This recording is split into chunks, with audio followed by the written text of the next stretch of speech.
A startling realization upon rewatching Mad Men is how Don Draper's, John Hamm, epic Season 7 flame-out as an employee of McCann Erickson was set up back in Season 1.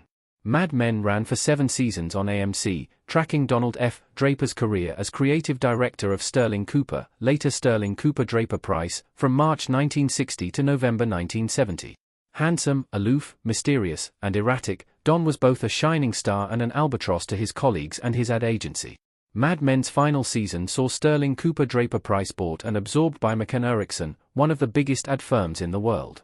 Most of SCDP's top dogs joined McCann, and some immediately quit. Don was the prize McCann coveted all along, and he was also an epic disappointment. In Mad Men's big picture, however, creator and showrunner Matthew Weiner seeded McCann as the inevitable endgame for Don Draper and Sterling Cooper, and Weiner did so from just after the beginning of Mad Men. Mad Men set up Don Draper's Season 7 failure with McCann Erickson in Season 1.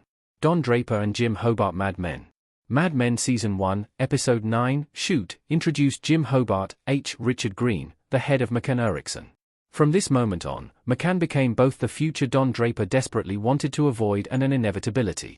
In Mad Men's 9th episode, Jim Hobart used underhanded tactics to manipulate Don Draper into leaving Sterling Cooper and joining McCann. Hobart used Don's own wife, Betty Draper, January Jones, as bait. Upon learning that Betty was a former model interested in working again, Hobart set Mrs. Draper up with an audition for Coca-Cola. If Don had agreed to join McCann, Betty would have gotten the job. When Don refused McCann, however, Betty suddenly wasn't what they were looking for. Don saw through Jim Hobart's dirty pool right away, which confirmed his suspicions about what kind of agency McCann Erickson really was.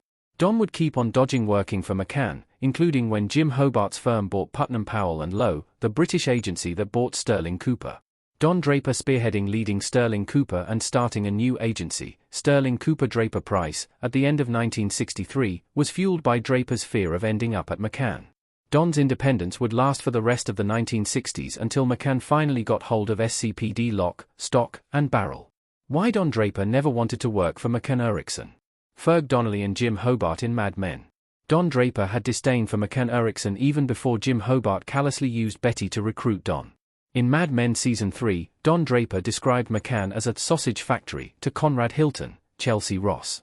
Hilton also didn't care for McCann and pulled his business from Sterling Cooper when McCann bought Putnam Powell and Lowe. While Don valued his independence, and he realized he would not have the same type of creative freedom and reverence he cultivated at Sterling Cooper and SCDP, there was likely another reason why Draper was desperate to avoid being a cog in the wheel at McCann. Of course, Don Draper was really Dick Whitman and stole the identity of his lieutenant who died during the Korean War.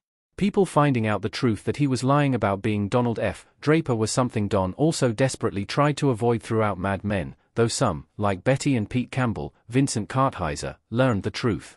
Don rightfully feared that an agency as global as McCann would eventually uncover Don Draper's secret, and would have no loyalty to protect him. When McCann finally bought SCDP, Don swallowed that fear and played along, but he quickly vanished, traveling across the country to escape McCann. Did Don Draper's Coca-Cola commercial in Mad Men's ending happen with McCann Erickson? Don Draper Mad Men finale. Mad Men ends with the revelation that Don Draper was the creative genius behind Coca-Cola's 1971 Hilltop ad, and the song I'd Like to Buy the World a Coke.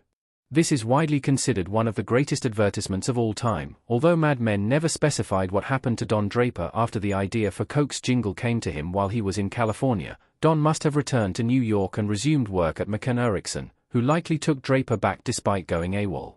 In real life, McCann Erickson was the advertising firm behind Coca-Cola's Hilltop ad, which was created by Bill Backer, the creative director at McCann. In Mad Men's continuity, Donald Draper simply took the place of Bill Backer. It's also notable that Jim Hobart and McCann's first appearance in Mad Men involved another Coca-Cola ad that pulled Betty Draper into McCann's web. Mad Men wove Coca-Cola into Don Draper's ultimate destiny from the beginning.